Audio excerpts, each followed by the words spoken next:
गरे गरे गसा नि सारे पद प गरे गरे गसा नि सारे पद प मदा दा सा सा नि परे रे म प ग मदा दा सा सा नि परे रे म प ग नि सारे ग प रे म प ग म रे गरे गरे गसा नि सारे पद प गरे गरे गसा.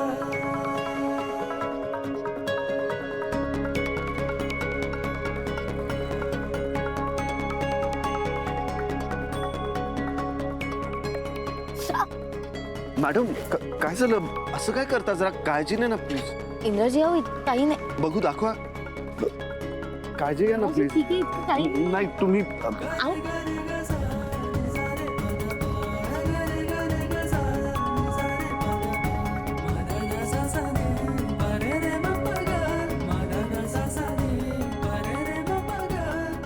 आता कसं वाटतंय मॅडम?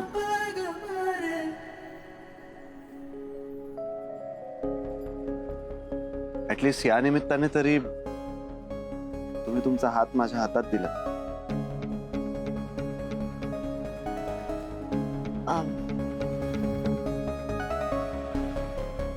पावभाजी खाऊया. हा? कार होईल. हो.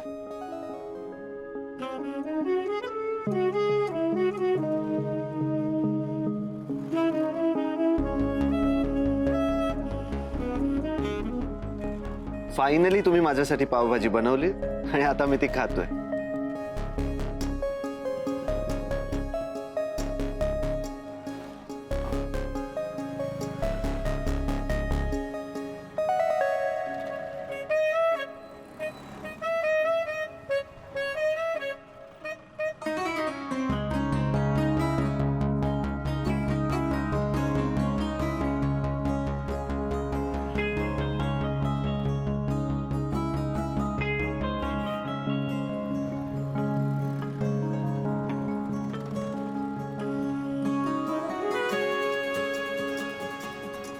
काय झालं मॅडम?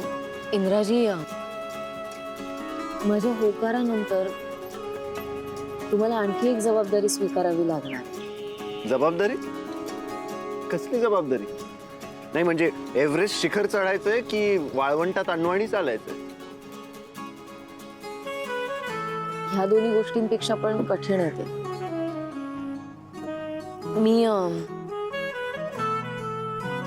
मी तुम्हाला जे सांगणार आहे त्याने तुम्हाला खूप मोठा धक्का बसेल. तुम्ही तो धक्का सहन करू शकाल? मॅडम तुमच्या प्रेमा खातीर मी कोणताही धक्का सहन करायला तयार आहे. तुम्ही आधी होकार तर द्या. ठीक आहे. इंद्रजी तुम्हाला फार काही माहिती नाहीये माझ्याबद्दल. म्हणजे माझ्या घरी कोण कोण असतं, माझे वडील कोण आहेत, ते काय करतात, आणि तुम्ही मला त्याबद्दल कधी विचारलं सुद्धा नाही.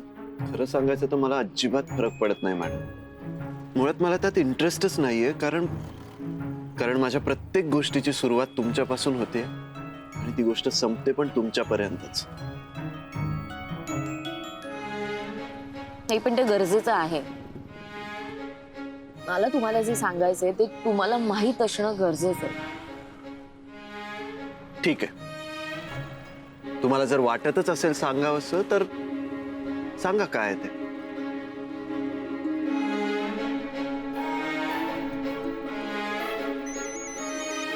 इंद्राजी माझे बाबा. मैडम आपका फोन बज रहा है.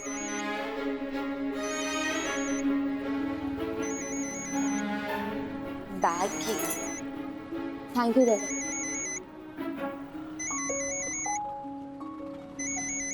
बाबांचं आहे. प्लीज घ्या. हॅलो. हाँ दीपू हा बाबा बोला. कुठे आहेस तू? मी ऍक्च्युली एका कामासाठी बाहेर आले. काय झालं? ताबडतोब घरी परत ये. असशील तिथून. काय झालं बाबा? सगळं ठीक आहे ना? अगं आता प्रश्न विचारत बसू नकोस. ताबडतोब घरी ये. मी वाट बघतोय. ठीक आहे येते. आले.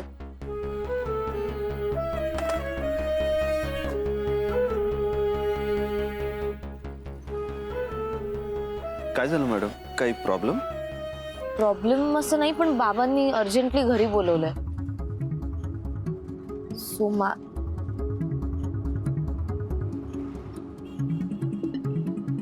मॅडम मॅडम जे इतके दिवस झालं सांगायचं राहिलंय ते पुन्हा एकदा सांगायचं राहिलं, याचं टेन्शन नका घेऊ. बाबांनी बोलवलंय तर जा घरी, मी पाहीन वाट.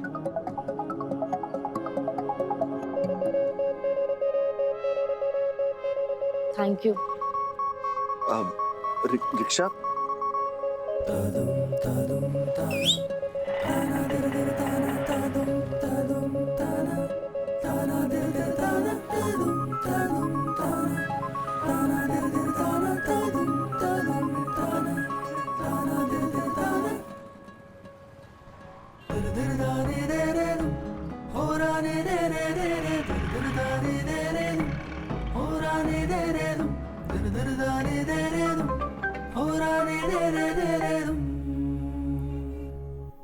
हा साळगावकर. हा बोला सर. हा उद्या सकाळी जरा घरी येशील का रे? हो ऑफकोर्स सर. हा म्हणजे वेळ आहे ना की सर तुम्ही बोलवलंय म्हटल्यावर वेळेचा प्रश्नच येत नाही. येईन मी उद्या सर. ये ये ये, वाट बघतो आम्ही. ये. Okay sir.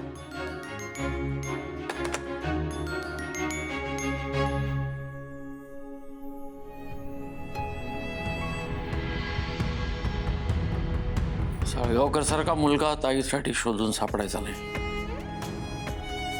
फक्त कसं आहे, साळगावकरने हा प्रस्ताव मान्य करायला हवा.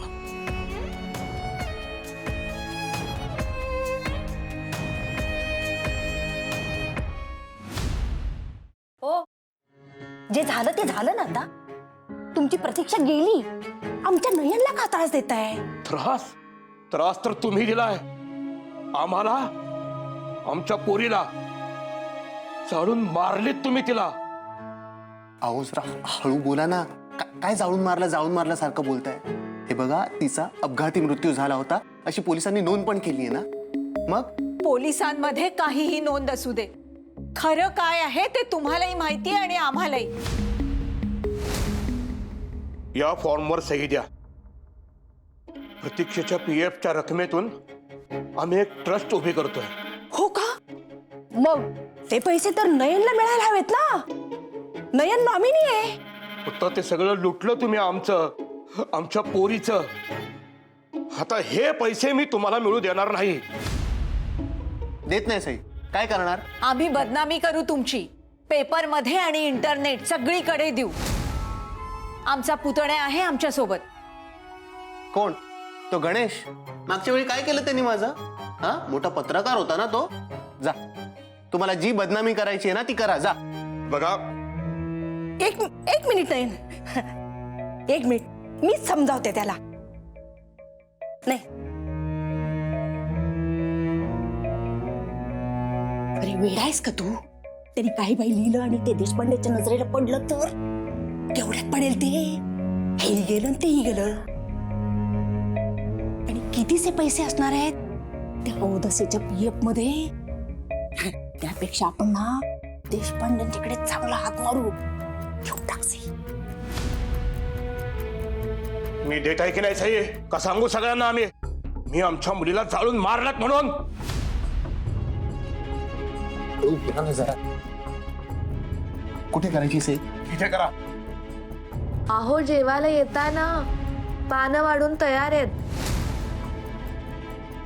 कोण आहे आतमध्ये? कोण आहे? आमची स्वयंपाकीण. दुसरं कोण असणार आहे?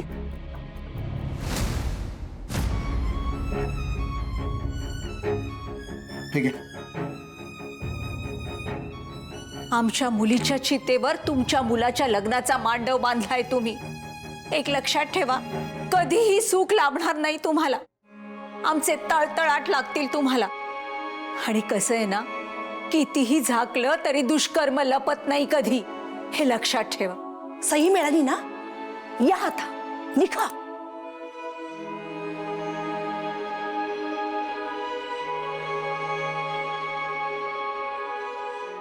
अहो जेवायला येता ना? हो हो.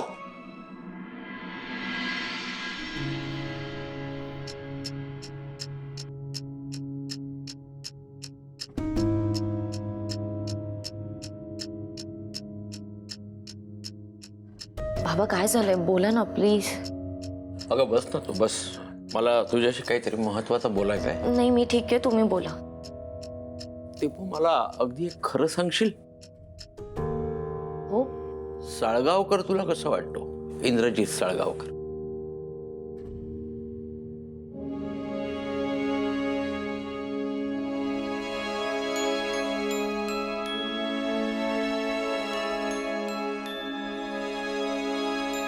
हे बघ दीपू, मनात जे काही असेल ते अगदी खरं खरं सांग. बोल ना दीपू. ते मी सांगणारच होते तुम्हाला. ते अगदी मनापासून सांग. चांगले आहेत. बरं, स्थळ म्हणून कसा वाटतो?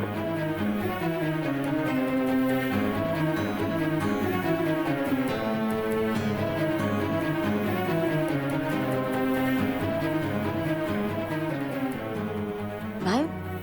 मी विचारलं, स्थळ म्हणून साळगावकर तुला कसा वाटतो?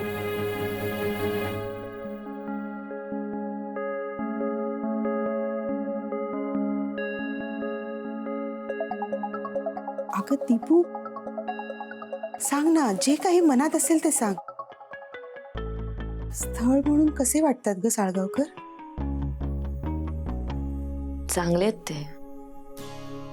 खरं सांगू तुला दीपू, स्थळ म्हणून तो मला खरंच मनापासून पसंत आहे. कारण साळगावकर चांगला मुलगा आहे, चांगल्या घरचा आहे, शिकलेला आहे, हुशार आहे, संस्कारी आहे आणि व्यवसाय आहे स्वतःचा. काय म्हणते? हो ना. दिसायला चांगला आहे, स्वभावाने उत्तम आहे आणि मुख्य म्हणजे इतरांना मदत करण्याचा स्वभाव आहे. आणि खरं सांगू का, तुमचाही खूप आदर करतो. हो ना दीपू? हो आई.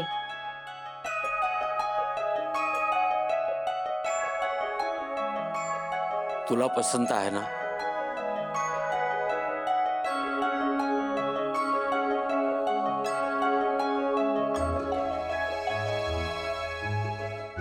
हो हो बाबा. मला वाटलंच होतं तुलाही साळगावकर आवडेल. मला तर डोळ्यासमोर दिसतोय साळगावकर आणि सानिकाचा जोडा.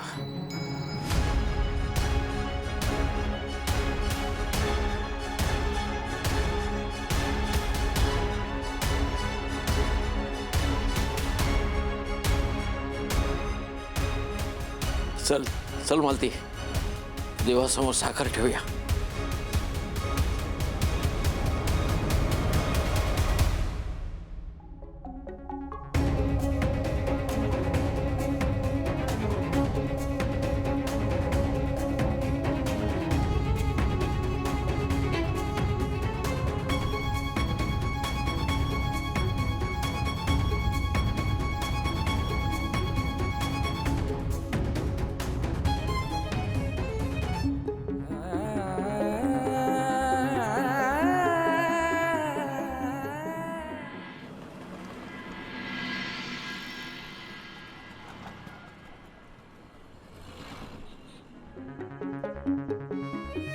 तुम्हाला काही झालं असतं तर मी कसा जगलो असतो मॅडम?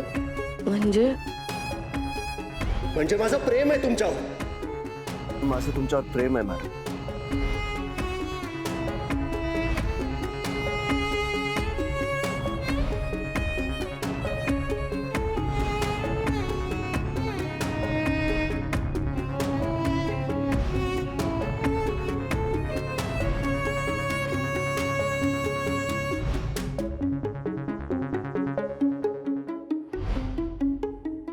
मला काही ऐकायचं नाहीये म्हणाले ना मी. ए, ओरडू नकोस. बाबा तुम्ही माझ्यावर जबरदस्ती नाही करू शकत. ही जबरदस्ती नाहीये. आम्ही काय सांगतोय तर तुला कळत नाहीये. बाबा ही जबरदस्तीच आहे. काय झालं? दीपू हिला समजाव.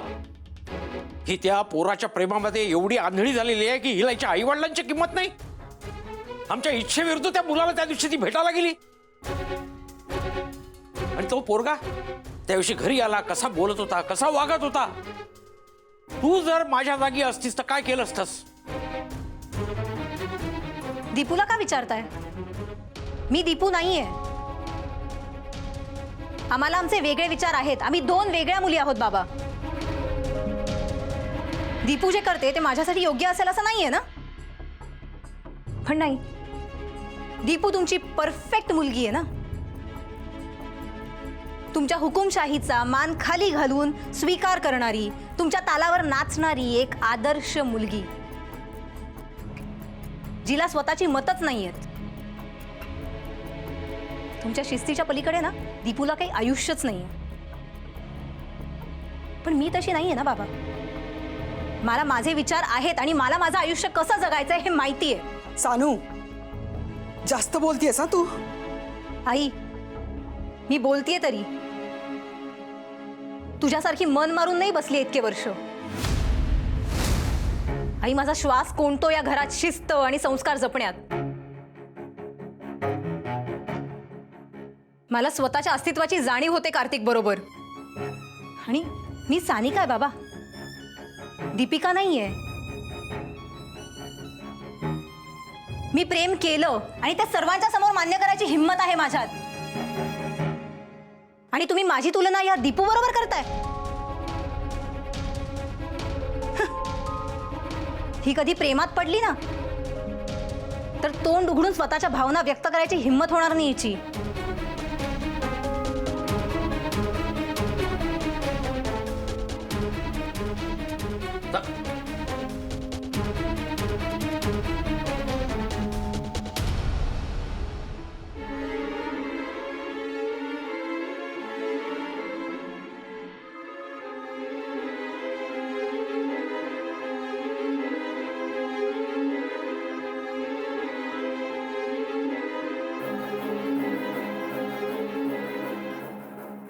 हॅलो.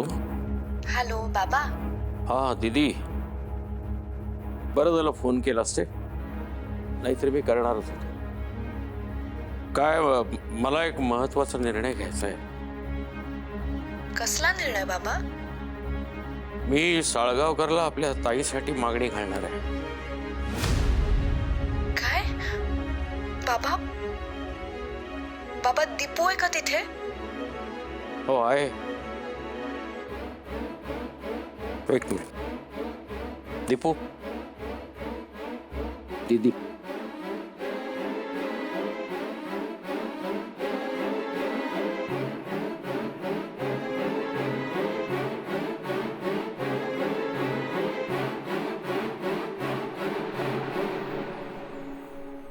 हॅलो. दीपू, दीपू हे काय आहे? तू बाबांना सांगितलंस का तुझ्या आणि इंद्राजींबद्दल? Hello Deepu, hello.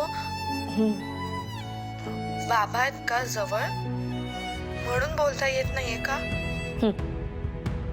मग दीपू तू आत्ताच्या आत्ता बाहेर जा आणि मला फोन कर लगेच. दीदी ऐक ना, मी तू करतेस फोन की मी घरी येऊन आत्ताच्या आत्ता बाबांना सगळं सांगून टाकू? नाही नको, मी करते. Bye bye.